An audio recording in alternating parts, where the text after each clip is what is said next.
Dios bendiga, queridos hermanos y amigos, en esta gloriosa y maravillosa tarde. Que la bendición de Dios siga siendo sobre tu vida, sobre tu familia y sobre lo tuyo.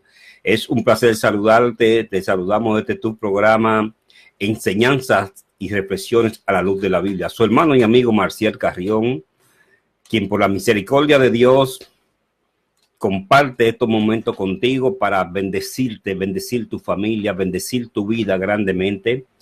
Y a través de esta palabra y de nuestros clamores que hacemos todos como un solo cuerpo acá en este programa, porque este programa tiene una parte de intercesión, de oración que se hace a través de ella, de intercesión por algunos de los hermanos y amigos que nos escriben o nos llaman pidiendo por alguna situación especial. Y tenemos testimonio de que Dios ha hecho maravillas y que ha habido sanidades y soluciones de situaciones difíciles. Dios ha obrado milagros a través del clamor que han hecho sus hijos por su grande e infinita misericordia, porque Dios ha sido bueno. Y bien, hoy es una tarde maravillosa, como todas las que Dios nos permite compartir junto a ustedes, y Dios derrame una vez más su gloria y su honra en cada uno de nosotros, que somos vasos frágiles. Pero como dice las Escrituras, este tesoro, el tesoro de la inescrutable grandeza, de la misericordia, de la gracia y de la riqueza del Evangelio de Jesucristo ha sido depositado en vasos frágiles, vasos humanos como somos tú y yo. ¿Sabe para qué? Para que la gloria y la excelencia sea de Dios y no de nosotros. Bendecimos al nombre del Señor y leemos una porción de las Escrituras. La misma se encuentra en la carta a los Gálatas, capítulo 4, versículo 4. Y dice así de la manera siguiente: para que redimiese. Del versículo 4 vamos a ser más específicos para que sigamos en el hilo de la temática que hemos venido tratando. Dice así: pero cuando vino el cumplimiento del tiempo, Dios envió a su Hijo, nacido de mujer y nacido bajo la ley, para que redimiese a los que estaban bajo la ley, a fin de que recibiésemos la adopción de hijos. El tema del cual ya hemos hecho algunas 14 o 15 entregas de historia de la Biblia, versa sobre historia de la Biblia, o sea, del libro en su totalidad. Esto que estamos hablando de historia de la Biblia, pero hay una parte, y hemos venido hablando de lo que se llama el Antiguo Testamento, Antiguo Pacto, en el cual hemos analizado de una forma histórica y en su contexto geográfico, político, lingüístico, etcétera, en el Antiguo Testamento, y abordamos el tema de después del profeta Malaquías y tocamos algunos aspectos de lo que se llama como el periodo intertestamentario, es decir, el periodo comprendido desde el profeta Malaquías hasta la aparición de Juan el Bautista como predicador, porque para los que han leído la Biblia, algunos lo entenderán, otros no. Hay algo, y es lo siguiente, que hay un salto histórico de cerca de 400 años o más, desde el profeta Malaquías, que es el último profeta del Antiguo Testamento, hasta cuando aparece Juan el Bautista, o se anuncia, no vamos a decir Juan el Bautista, sino más bien vamos a enfatizar el libro de Lucas, que es más específico, que Lucas hace alusión al anuncio de los nacimientos tanto de Juan el Bautista como de Jesús. San Marcos, en cambio, San Marcos empieza anunciando el ministerio de Juan el Bautista, predicando, pero Lucas, como historiador que es, dicho sea de paso, señalamos que los evangelistas, el que es más preciso en descripción geográfica y en descripción histórica y en alusión a personajes que hace, es Lucas. Lucas es el más detallado en estos asuntos. Claro, es de amplio conocimiento esto para muchos de los oyentes, de que Lucas, aparte de ser médico, Lucas también era un historiador. Y sabemos que los historiadores, al describir la historia, muchas veces toman en cuenta los aspectos geográficos, políticos, económicos y culturales. Y estos detalles en Lucas son más precisos que en los otros evangelios. E inclusive podemos ver que Lucas aborda temas tales como la división política que había de la provincia de Judea y hace alusión a los reyes. Esto se puede ver tanto en el libro de los Hechos como en el Evangelio según San Lucas. Y como hemos dicho en anteriores ocasiones, el Evangelio según San Lucas y el libro de los Hechos eran una unidad, es decir, eran un solo libro, posteriormente que fueron divididos en dos libros. Uno, el primero es el Evangelio según San Lucas y luego el libro de los Hechos. E inclusive el lector avesado podrá ver lo siguiente, que el capítulo 24 del Evangelio según San Lucas nos introduce al Hecho de los Apóstoles en el capítulo 1. O sea, en donde termina Lucas capítulo 24, es una continuación, Hechos capítulo 1 de esto. Bendecimos y damos gracias al Señor por todo. Entonces, hablar de esto, cuando decíamos en otra entrega, hablábamos de la Roma y la plenitud de los tiempos, y hablábamos de ese gran imperio, y lo cual vamos a seguir hablando para tener un conocimiento más amplio de las condiciones históricas, que fue ese imperio, el imperio romano, del cual casi todo, por no decir todo, hemos oído en la escuela, en el cine, en periódicos, hemos oído hablar en la literatura de ese gran imperio que fue el imperio romano, lo extenso que fue, el tiempo que duró de predominio, y de cómo este imperio romano se puede decir que si bien se dice que si los griegos fueron dominados por la fuerza del imperio romano y el predominio militar de Roma, los griegos se dice que en su cultura hicieron bastante aporte a la cultura romana, y que algunos llegan a decir que Grecia gobernó a Roma a través de su cultura.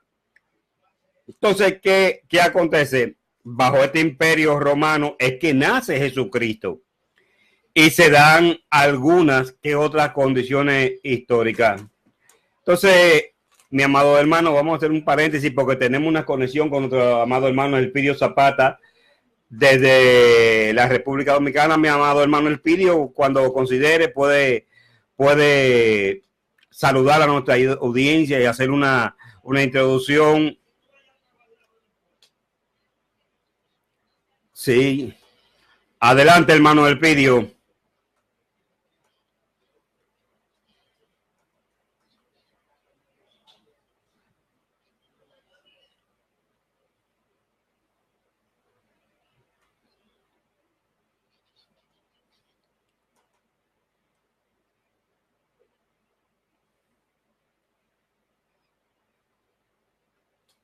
Aló, hermano Elpidio Zapata. Bien, mi amado hermano, parece ser que hay dificultad en la conexión. Contábamos con esa grata compañía y participación junto a nosotros del hermano Elpidio Zapata, que esperamos que más adelante se resuelva este problema de conexión. El hermano Elpidio Zapata está desde una emisora hermana ya en República Dominicana, Bien, bien. Pues bien, mis amados hermanos, ese imperio romano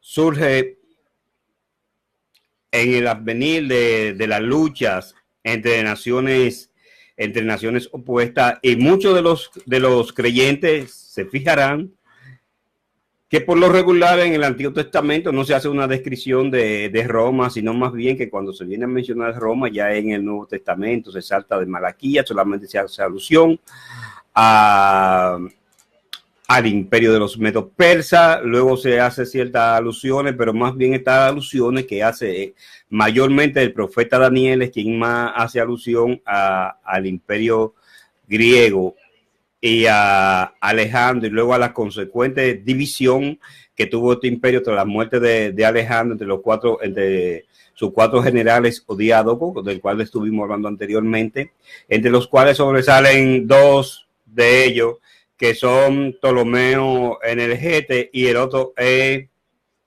Antíoco el Grande, y que de aquí salen dos dinastías, las cuales van a tener una gran influencia sobre la tierra de Palestina o Israel. Y entonces todos los imperios representaban dos imperios, uno llamado los Seleucidas o los Antíocos, y otro llamado el de los Lagos o los Lágidas o de los Ptolomeos.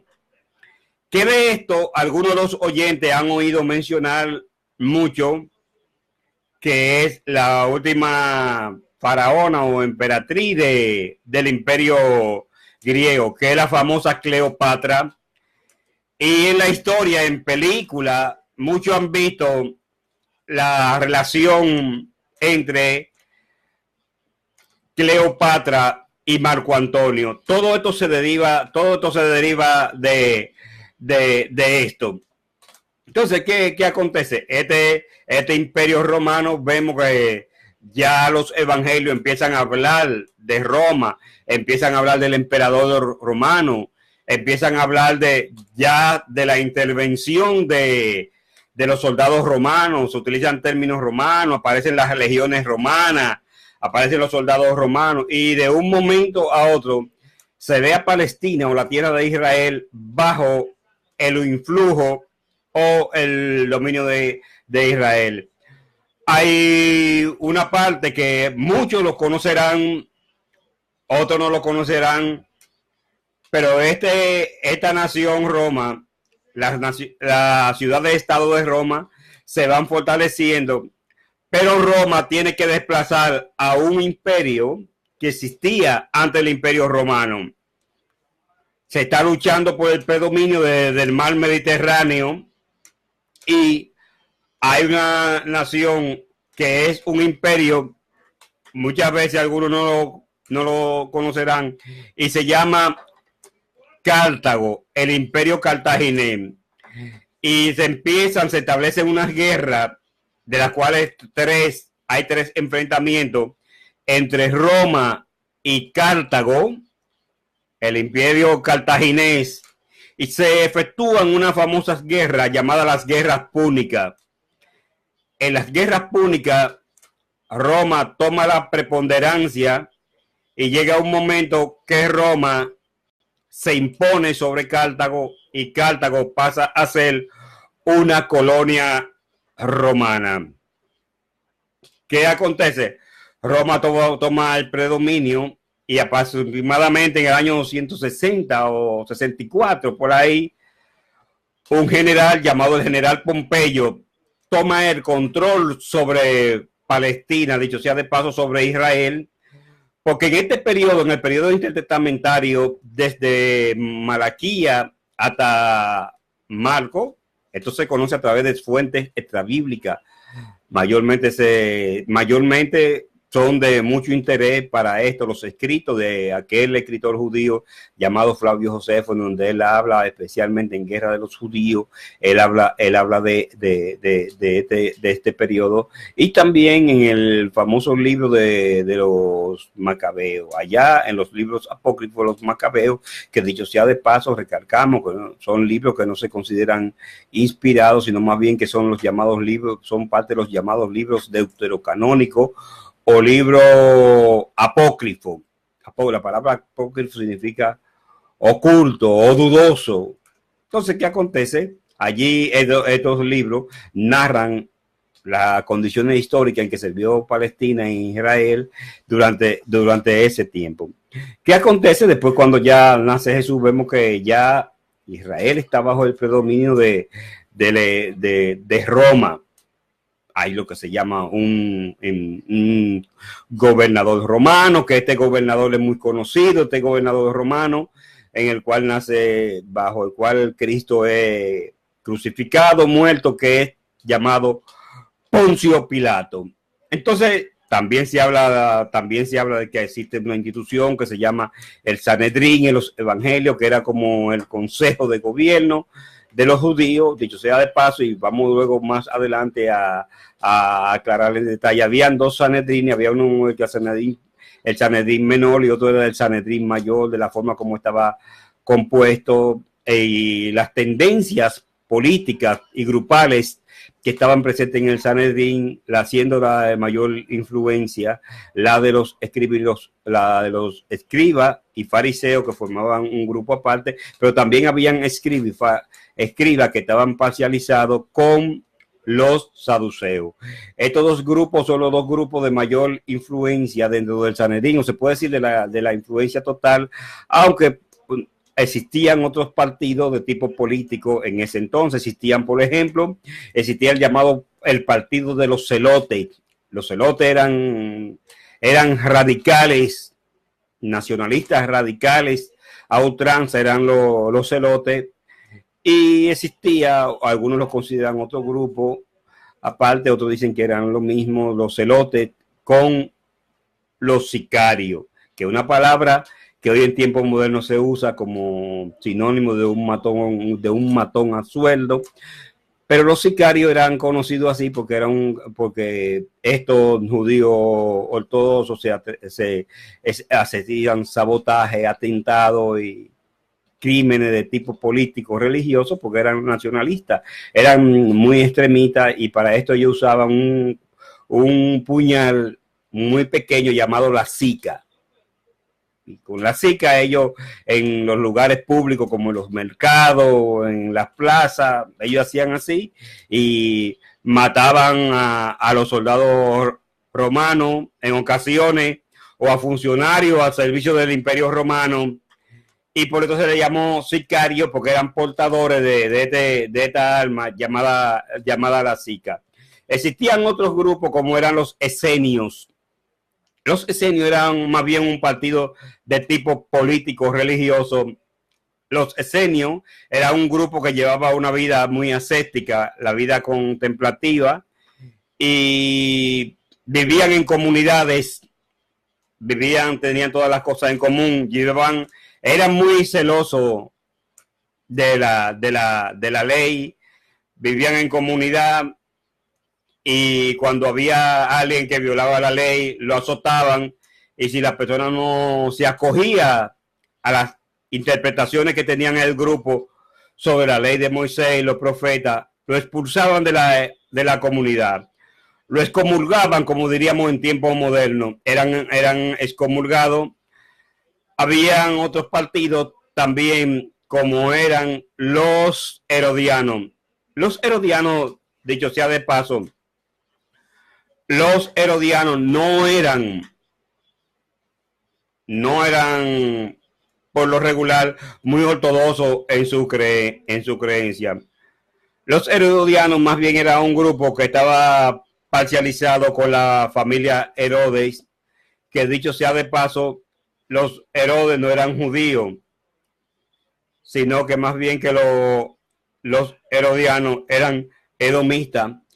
Pero este señor llamado Herodes el Grande, fue un gran estratega político y un hombre con cierto escrúpulo muy oscuro.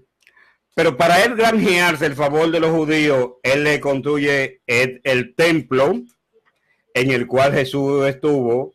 Este templo es construido por Herodes el Grande y él le construye este templo a los judíos, ganándose el beneplácito de los judíos. Aunque los judíos, en su mayor parte, dudaban de Herodes, porque Herodes era partidario de lo que se llamaba la helenización, es decir, de la adopción, de vivir conforme a la cultura y costumbre de los griegos, cosa que se contraponía con el celo y el fervor religioso que tenían los judíos. Esto crea lo que se llama una oposición.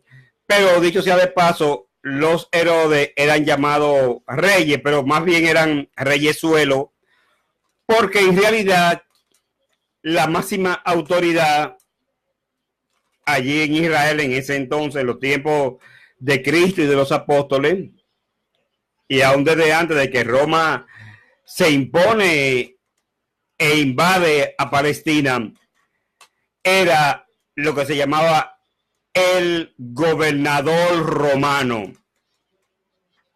Y esto es bueno entenderlo porque hay que entender lo siguiente, que quienes tenían potestad para determinar la muerte de alguien,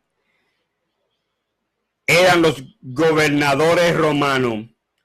Por eso, amado hermano, tú que has leído los evangelios, has observado que la noche en que Jesús es arrestado, Jesús hay un momento que lo llevan a la casa de Anás y de Caifás, luego lo llevan al Sanedrín, luego lo llevan donde Herodes y luego lo llevan ante el gobernador Poncio Pilato. Por eso es que cuando Jesús, en el diálogo entrevista que tiene antes con Pilato, Pilato le dice a Jesús esto: no sabes que yo te puedo dar la vida, es decir, salvarlo de morir, porque aunque hay un connubio, una alianza entre los poderes fácticos, los poderes políticos y religiosos conspiran contra la vida de Jesús. Esto es, se unifican los saduceos y los fariseos en el Sanedrín y le hacen a Jesús un juicio político para decir que Jesús había contravenido y que Jesús se había opuesto a la ley que había blasfemado. E inclusive en esa reunión hay gente que pertenecían al Sanedrín, como José de Arimatea, que José de Arimatea es aquel hombre en cuya tumba sepultan a Jesús, y también Nicodemo no son citados allí. E inclusive en el juicio que se hace a Jesús, se contradice y se viola, ellos mismos violan ciertos aspectos legales y judiciales que contemplaba las leyes y costumbres judías. Pero ¿qué acontece? También hay que contar con la aprobación de los saduceos, como es el caso de Anás y Caifás, que eran suegro y yerno. ¿Qué acontece? Ellos tienen que tener la aprobación. ¿Por qué? Porque los partidos políticos, los saduceos y los fariseos, como guía y mentores del pueblo de Israel, han hallado un choque con Jesús. Porque recuerden que anteriormente decíamos que Jesús en 2 ocasiones, hay algunos lectores de la Escritura que creen que Jesús entró solamente una vez al templo. Jesús entró 2 veces al templo y en 2 ocasiones hizo la purificación del templo. Una lo hizo en el primer año de su ministerio de duración, que fue de 3 años. Y luego la segunda purificación del templo, Jesús la hace en su última semana de vida, cuando toma nuevamente el látigo y arremete y volca la mesa y liberta las palomas, los bueyes y las ovejas y azota a los mercaderes por la contaminación que tenían allí del templo y violación y la mercadería que tenían de las cosas sagradas. Entonces, ¿qué acontece? Ese aparataje, ese negocio de tipo religioso tenía un trasfondo económico de gran importancia, en lo cual había una red de ganancia grandísima, de los cuales se beneficiaban la alta cúpide de los partidos principales, que eran los saduceos, que dicho sea de paso, los saduceos era el partido de la aritocracia, y los fariseos, aunque eran mayormente en número, los fariseos incluían algunos que otro grupo miembro de la aritocracia y a la clase media. Y estos los fariseos, aunque eran mayoría comparativamente con los saduceos, tenían menos influencia política en el Sanedrín. Pero ¿qué acontece? Estos 2 partidos en el Sanedrín hacen un juicio a Jesús. Pero para quitarle la vida a Jesús te necesitan la aprobación. Oígase de quién necesitaban la aprobación. Del gobernador, de Poncio Pilato. Por eso es que usted va a observar que donde el último personaje de importancia que lo llevan es ante Pilato. Y hay que ver la actitud de control y de dominio propio y inseguridad. La seguridad que tuvo Jesús y de la forma que Jesús le responde a Poncio Pilato. Cuando Jesús le dice aquella famosa frase que le dice a Pilato, el gobernador Pilato, que es representante del imperio, del poder terrenal más grande que existía en aquel entonces, representante de la Roma imperial, cuando Pilato le dice que si él no sabía, a Jesús le dice Pilato que si él no sabía que él le podía dar la vida, Jesús le dice una frase, y esta la registra los evangelios, cuando Jesús le dice que ninguna potestad él tuviese si no le fuese dado de arriba. Con esto Jesús reconoce que aún los poderes terrenales y todos los poderes están sometidos a Dios, que la vida de él dependía de Dios. Jesús estaba seguro que él venía a cumplir un propósito y que era la voluntad del Padre, que Cristo se entregase por amor a toda la humanidad, y que la vida de él no dependía de Pilato ni de ningún poder terrenal, sino más bien que la vida de él dependía era de Dios. Y esto es una gran enseñanza para nosotros, mis amados oyentes, que la vida de nosotros, de quien depende, es de Dios. Nuestra vida depende de Dios.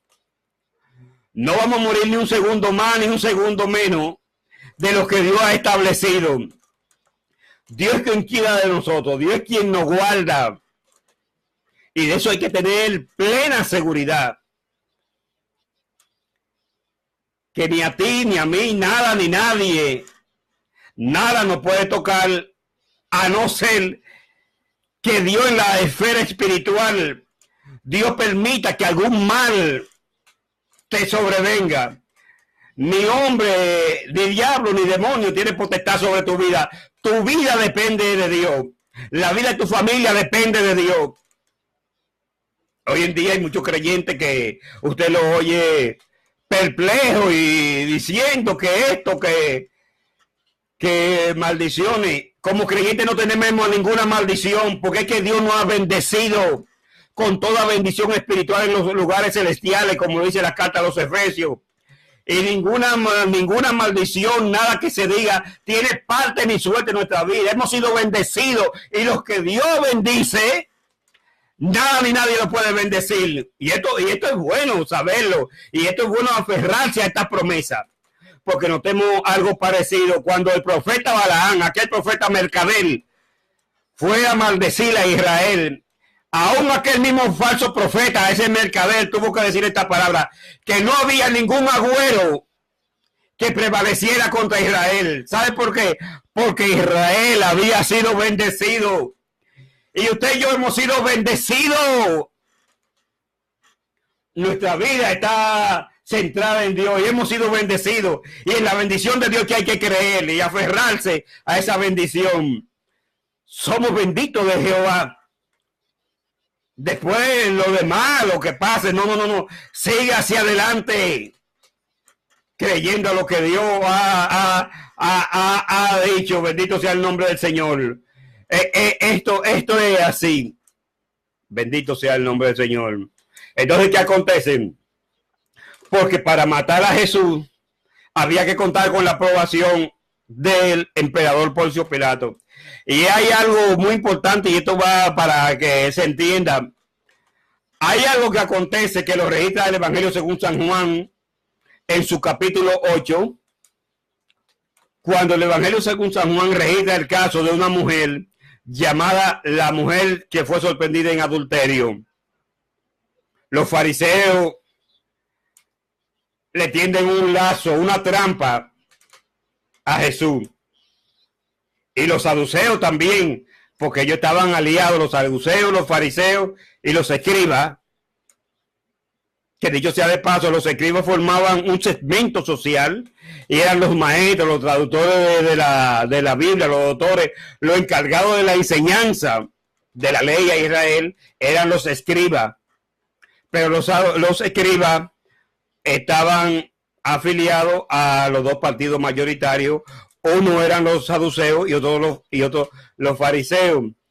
Cuando la mujer sorprendida en adulterio, ellos le dicen a Jesús, citándole las escrituras, le dicen que qué iban a hacer con esa mujer, porque la ley de Moisés mandaba que a este tipo de mujeres, ellos dicen de mujeres, pero en realidad lo que la ley de Moisés decía era que había que pedear a los adúlteros, tanto hombres como mujeres.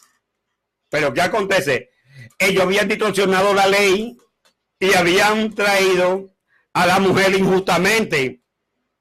Al hombre no lo trajeron porque era una sociedad que estaba parcializada, una ley que estaba parcializada solamente a las mujeres, porque hay una discriminación de tipo sexual.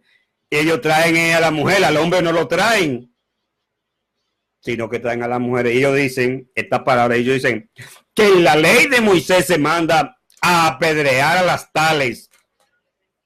No dicen a los tales, a los hombres adúlteros y a las mujeres adúlteras, sino que ellos le dicen que a las tales, a las mujeres.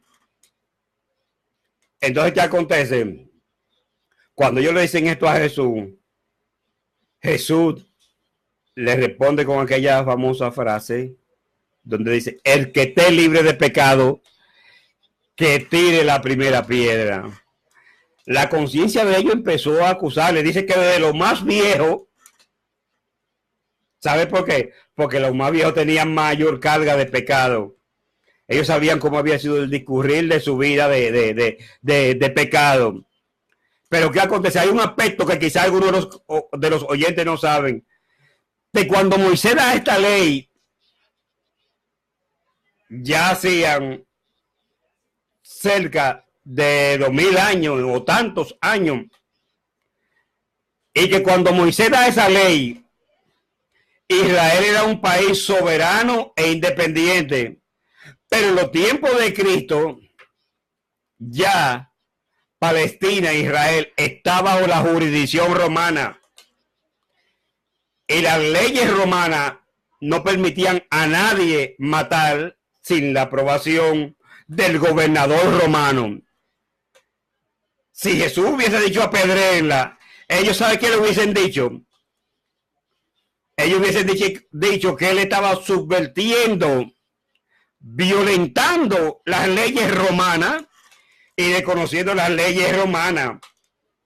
Y por eso es que ellos, en aquella noche del juicio que se hace contra Jesús, aunque ellos quieren matar a Jesús, ellos necesitan, en última instancia, la aprobación definitiva de Poncio Pilato. ¿Qué acontece? Acontecía lo siguiente, que a Poncio Pilato no podían. Está hablando contigo. A Poncio Pilato no lo podían ellos rechazar la autoridad que él tenía. Por eso es que hay un momento que los escribas y los fariseos le hacen un señalamiento a Jesús. Recordemos que Jesús era el rey de Israel, el Mesías que habían señalado las escrituras, que vendría como rey. Y no solamente el rey de Israel, sino el rey del universo. Entonces, como Jesús proclamaba su reino, y Jesús dijo que el reino de él no era de este mundo, los escribas y los fariseos le dicen a Pilato que Jesús se había dicho que era rey de los judíos. Entonces ellos le dijeron, el rey de los judíos no, el que dijo que era el rey de los judíos. Y luego, Palestina era una región que se caracterizaba mucho por las subversiones, los levantamientos, las sublevaciones, la guerra, una zona muy álgida, muy caliente. Siempre aquel lugar de Palestina, no solamente en los tiempos modernos, esa ha sido una zona muy convulsionada políticamente, de mucha guerra. Entonces, habían dos tipos de provincias romanas. Había una que eran las provincias imperiales y habían otra que eran las provincias senatoriales. Las provincias senatoriales la dirigía el Senado romano, pero las provincias imperiales eran provincias que por lo regular eran muy convulsionadas, y cuando el emperador romano designaba a un gobernador allí, ese gobernador tenía que mantener la paz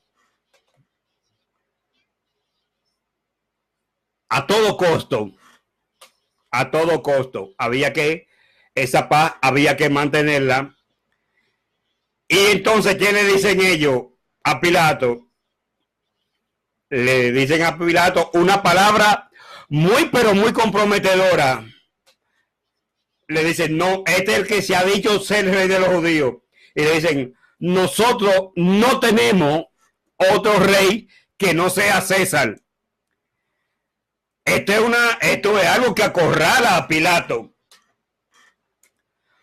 Porque si aquellos líderes de los escribas y los fariseos, que dicho sea de paso, es bueno señalar que los sumos sacerdotes y el sacerdocio, quienes imponían los sumos sacerdotes, era el imperio romano, eran alianza política mediante conturbios y negociaciones que se hacían allá en Roma, que el emperador romano designaba quién era que iba a tener el sumo sacerdocio allá en Israel. O sea, que el sumo sacerdocio estaba comprometido políticamente con Roma.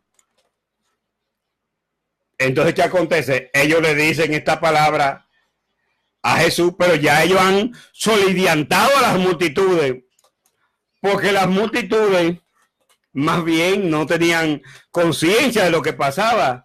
Se movían porque por lo que decían los dirigentes, porque siempre esto ha pasado en la historia. Dos o tres beneficiarios de una situación mueven a la mayoría, y la mayoría sin conciencia de clase, y a veces, ¿por qué no decirlo? Aún hasta sin conciencia religiosa, se mueven por lo que dicen o piensan dos o tres de acuerdo a sus intereses personales. Entonces, ¿qué acontece? Ellos le hacen decir a la multitud, no tenemos a más rey que a César. Esto es algo difícil, porque si aquellos dirigentes de los escribas y los fariseos iban a Roma y le decían al emperador romano que en Palestina había surgido alguien que decía ser rey de los judíos, dicho sea de paso, Jesús nunca incitó a la violencia ni al levantamiento armado, sino que cuando Jesús decía que su reino no era de este mundo, Jesús quería decir que su reino sistema no se iba a imponer conforme a cómo se establecen los sistemas o gobiernos humanos e imperios humanos. Por esto Napoleón Bonaparte en un momento llegó a decir esta palabra. Napoleón Bonaparte dijo que Julio César, Cayo, Calígula, Augusto, Atila, Alejandro habían formado imperio, pero que habían sido imperios que se habían formado en base a la espada, en base a la sangre, en base al fuego, en base al dolor, pero que el único que había fundado un imperio basado en el amor fue Jesucristo. Y esta es una característica del imperio de Cristo y del reino de Cristo. El reino de Cristo se distingue de los demás imperios y de gobierno humano porque por el amor. Por eso es que las leyes del reino y los principios del reino son diferentes a los de los gobiernos humanos. Por eso es que Jesucristo, él mismo como rey, él dice que el que quiera ser grande entre ellos, porque los discípulos, claro, han sido formados conforme a los sistemas terrenales, pero Cristo les viene con una nueva enseñanza y él le dice que el que de ellos quiera ser grande, que sea el menor. Y él dice que él había dado que el ejemplo sirviendo. Por eso es que cuando se celebra lo que se llama la última cena, la última Pascua, que él celebra con su discípulo, la cual se registra mayormente en el Evangelio según San Juan a partir del capítulo 13, que Juan, dicho sea de paso, de todos los evangelistas, el que dedica más detalle a esa última noche es San Juan, que a partir del capítulo 13 Juan aborda lo que pasó en la Santa Cena y en la última noche de vida de Cristo y en su entrega. Juan, de todos los evangelistas, si se puede decir, Juan dedica aproximadamente la mitad de su evangelio al arresto de Jesús, la celebración de la Santa Cena y su resurrección y los eventos posteriores, más que todos los evangelistas. Y cuando él está con su discípulo, él empieza a lavar los pies a sus discípulos. Pedro, al notar esto, Pedro dice, no, Señor, tú no me lavarás los pies. Eso era algo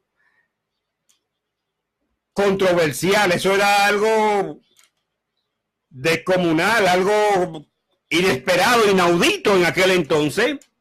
El maestro, el principal, lavarle los pies a sus discípulos. Y por eso Pedro no acepta eso. Y entonces, ¿qué le dice él a Pedro? Pedro, si no te lava los pies, no tendrá parte conmigo. Entonces Pedro hace así, dice, no, Señor, si no es así, tú no me lavarás solamente los pies, sino todo el cuerpo. ¿Sabe? Él dejó ahí ese ejemplo de servicio. Una de las principales características del evangelio es lo que se llama el servicio. Por eso, cualquier líder,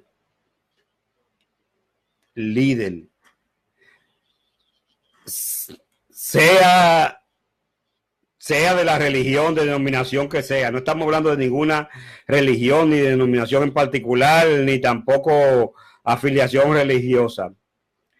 Pero los verdaderos siervos de Dios se van a distinguir. ¿Por qué? Por el servicio. Por el servicio se van a destacar en eso. Por eso es que Pedro dice en una de sus epístolas, él dice lo siguiente, que ruega a los ancianos que no se enseñoreen de la grey, que no ejerzan señorío. ¿Por qué? Porque y Pedro dice, oiga esto, y esto no lo dice un miembro cualquiera, esto lo dice un anciano, testigo presencial de la gloria de Cristo. Y Pedro dice esto, que ruega a los ancianos que no se enseñoreen de la grey, porque que la grey tiene un solo Señor, que es Jesucristo. Y hoy en día vemos cuántas cosas aún dentro del evangelio. Hay muchos papas, sacerdotes, evangélicos, que tienen la mentalidad de aquel, del obispo de Roma. Tienen la misma mentalidad, el mismo espíritu. Y Pedro dice que no se enseñore, porque Pedro había visto a Cristo en su vida, que la vida de Cristo fue una vida de servicio y de anegación y de entrega. Entonces, ¿qué acontece? Eso es así, eso pasa. Pero ¿qué acontece? Si no se deja esta actitud, será mucho lo que en aquel día oirán la palabra del Señor, que le dirá, nunca os conocí. Hoy pueden estar llenos de gloria, llenos de poder, ser avasalladores, pero el Señor le dirá, nunca os conocí, porque el reino de los cielos, ¿para qué? Para servicio. El Señor lo estableció. El que quiera ser el mayor, que sea el menor. Y vemos estos apóstoles, los apóstoles de Jesús, aquellos hombres que fueron llamados a predicar el evangelio. Usted no ve a estos hombres buscando fama, no lo ve buscando gloria humana, no lo ve buscando riqueza. De estos apóstoles, dicho sea de paso, el único que muere de muerte natural es San Juan, el escritor del Apocalipsis. Después todos murieron apedreados, lanceteados, quemados a fuego. ¿Por qué? Porque fueron hombres que pusieron por alto la bandera del evangelio, fueron a lugares muy distantes, muy diferentes, muy distantes. Y reto a cualquiera que me diga cuál de estos apóstoles agarró y acumuló grandes masas, grandes fortunas, como se hace hoy en día, que se toma la piedad como fuente de ganancia. Cuando la Biblia establece que la piedad no debe ser tomada como fuente de ganancia. Los apóstoles lo vemos yendo por lugares muy apartados. Pero hoy muchos de los apóstoles modernos no se mueven por los lugares humildes. Muchos de los apóstoles modernos usted lo va a ver en hoteles de lujo, en suites presidenciales, en avión privado. Y uno dice, ¿y cuáles apóstoles usted oye? Hoy usted oye a cualquier sobaco de rana diciendo que es un apóstol. Pero cuando usted le dice, muéstrame la marca de tu apostolado, no hay ninguna marca de apostolado. Diferente el apóstol Pablo, que él decía que él llevaba en su cuerpo la marca de Cristo, bendito sea el nombre del Señor. Entonces, hoy lo que hay es una recua de falsos apóstoles, obreros fraudulentos. ¿Por qué? Porque eso se ha formado parte de un marketing religioso. Ya hoy la gente no se conforma con el nombre que le digan pastor, sino más bien dice, no, yo no soy pastor, yo soy apóstol. Por fama, por lujo, por ostentación. Ya cualquiera, usted lo oye de un momento a otro y de otro le dice, no, yo soy apóstol, el apóstol tal o cual. Pero ¿dónde? Si usted le pregunta, ¿dónde están las marcas de tu apostolado? Gente viviendo vida disoluta, vida corrupta, mentirosos, engañadores, falsos, enseñadores de falsas doctrinas, de doctrinas de demonios. Y usted ve y usted dice, pero apóstol ¿de qué? ¿Apóstol de qué? Entonces, ¿qué eso acontece? Vemos un ejemplo en estos hombres, en los apóstoles que Cristo llamó. Mis amados hermanos, Dios me le bendiga, Dios me le guarde. El tiempo pasa de una forma muy rápida, mis amados hermanos, y queremos saludar a un grupo de hermanos que están conectados con nosotros. Dios bendiga grandemente a esos hermanos que nos acompañan en esta tarde, y tenemos grandes noticias buenas, noticias placenteras, noticias agradables. Mi amado hermano, hemos visto la respuesta a muchas de las oraciones y damos gracias muy especialmente por Marcé Delgado Gibello. Marcé, Dios me la bendiga. grandemente. Dios la bendiga. Gracias a Dios tenemos a Marcel con su habitual alegría y gozo. Dios tuvo misericordia y la mujer está por ahí contenta y feliz, más contenta que nunca. Que Dios la bendiga después de haber sufrido un susto. Agradecemos a los hermanos de diversas partes del mundo que estuvimos en cadena, porque la petición de oración por ella se hizo viral y en diversas partes del mundo, en más de 12 países, se estaba orando por ella. Dios la bendiga grandemente y damos gracias a Dios. ¿Por qué? Porque Dios le dio la salud. También nuestra hermana Vilma Quintana está contenta y también su hija también, María Fernanda, también están contentas. ¿Por qué? Porque gracias a Dios en el hijo de ella se hizo un milagro tremendo. El muchacho venía huyendo de la situación que hay allí en Venezuela y había salido. Y el muchacho pudo llegar y está en Argentina. Gracias a Dios. Aquella madre estaba desesperada, pero Dios le preservó su hijo. Y así mismo también hay otros casos más en los cuales Dios ha obrado. Estamos muy contentos y bendecimos el nombre del Señor. Dios bendiga también a Charo, que Dios bendiga a Charo Rubio, que Dios bendiga también a Cristina Rubio, que Dios bendiga a Vicen Delgado. Dios bendiga a Vicen de manera especial. Dios bendiga también a sus hijas, que Dios les bendiga de una manera especial. A nuestro hermano también José Martínez, Dios la bendiga de manera especial. A Celeste Jorge también, que Dios la bendiga. A José Sosa García, Cheo, Dios te bendiga de manera especial, Cheo. Deseo de verte, Cheo. Bendito sea el nombre del Señor. Dios bendiga también a Kennedy Heredia. Kennedy, Dios te bendiga. También a tu esposa Marisela Ávalo y a tu hijo. Dios los bendiga de una manera muy especial. A la pastora Magandi Lidanzo, Dios me la bendiga. A Joel Pimentel Wilmore, quien estuvo de cumpleaños, Dios te bendiga. Joel, Dios también bendiga a Yesenia Ramírez. Yesenia, Dios te bendiga de manera especial. Dios bendiga a tu hermana Jenny. Dios bendiga también a tu hermana Maribel y a tu madre Jacoba de manera especial. Dios bendiga también al pastor Claudio Piantini. Dios bendiga de manera especial a este hombre de Dios. A nuestro amado hermano Elpidio Zapata, Dios los bendiga de manera especial. Dios bendiga a cada uno de ellos. Dios bendiga también a Judy Álvarez de manera especial. Dios la bendiga. Dios bendiga también a Wendy Elville, a Ornán Coliniel Merán. Dios te bendiga de manera especial, Ornán. Dios bendiga a tu esposa Flor y a tus 3 hijos. Que Dios me los bendiga grandemente, son muy queridos y apreciados. También a Iris Figueroa y a Ilcia de la Rosa, Dios la bendiga. A Gerson de la Rosa, también a Eliezer de la Rosa, también Dios le bendiga. Y a Saray de la Rosa y también a la esposa de los hijos de Iris, que Dios me lo bendiga. A Narciso Valdés, Dios lo bendiga también de manera especial. A Daisy Peguero, mi querida hermana, Dios te bendiga, hermana Daisy. A Miguelina Polanco, Dios bendiga también a nuestra hermana Miguelina Polanco. A Marina Sarante, Dios me la bendiga de manera especial. Dios bendiga también a Daniela Padilla y a su hijo Gaby. Dios le bendiga. A Jenny Caballero Delgado, Dios me la bendiga de manera especial. A Ramón Pérez Vidó, Dios lo bendiga de manera grande. Dios bendiga también a mi hermana María Tilsa. Tilsa, Dios te bendiga grandemente, mi amada hermana.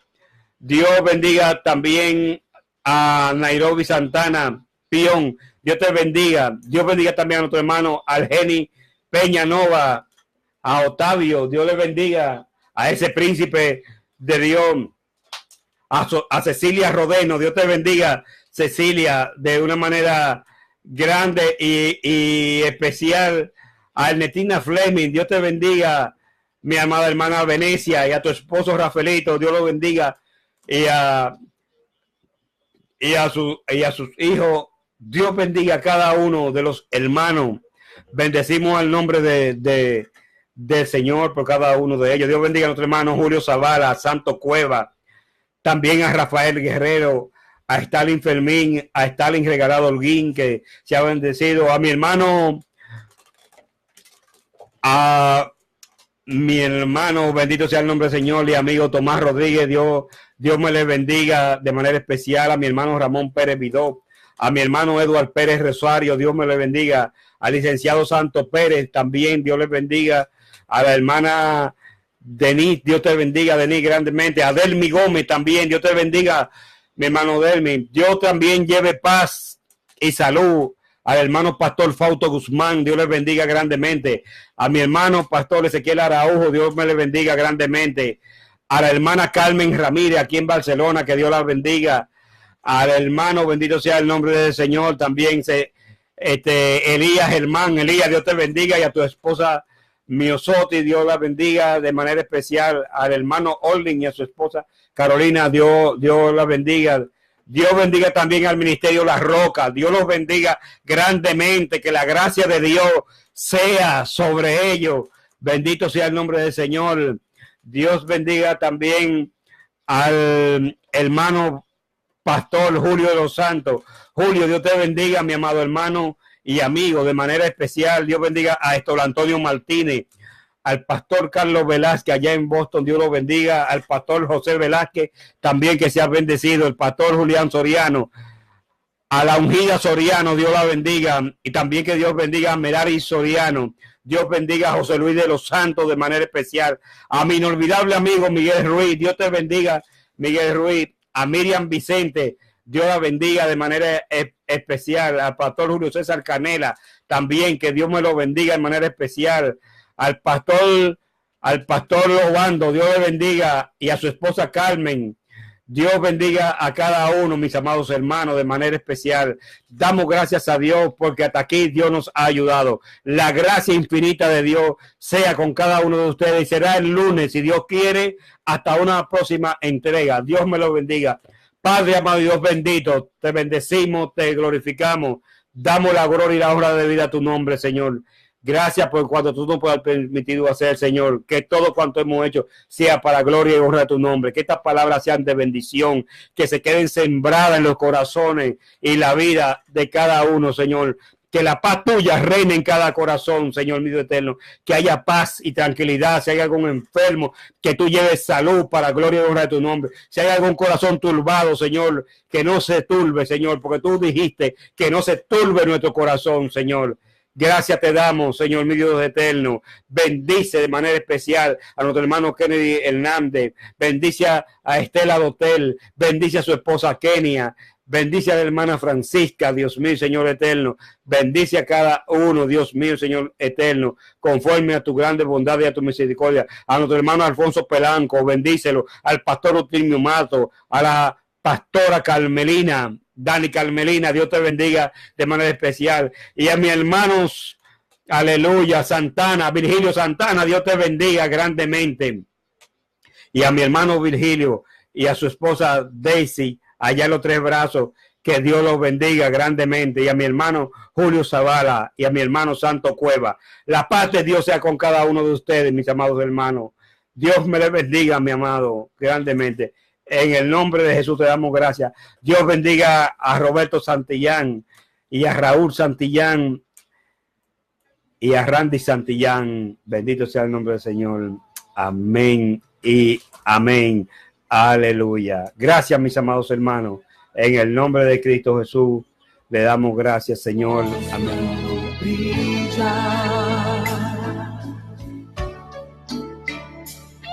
Vengo a ofrecer una ofrenda agradable